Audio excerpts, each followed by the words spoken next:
आम्ही लढत असताना आम्ही पाहिलं ते कपडे आणि सगळे चड्डा बनियान कोणाच्या पडल्या आहेत. तर नंतर कळलं की 40 आमदार आणि त्यांच्या नेत्यांची ही चड्डी बनियान आहे आणि ते निर्वस्त्र होऊन तिथे गेले सगळे. आणि मग त्या लोकांनी त्यांना नवीन कपडे शिवले आणि शपथा घ्यायला लावल्या.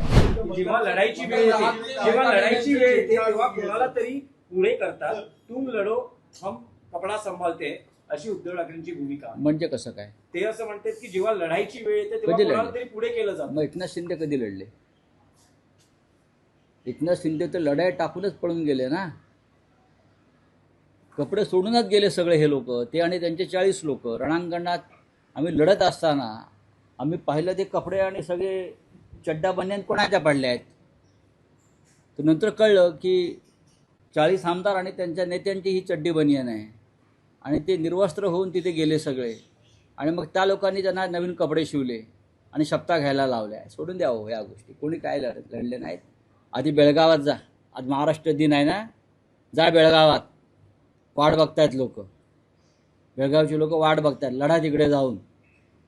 लढा गौतम अडाणीबरोबर. लढताय? आहे हिंमत?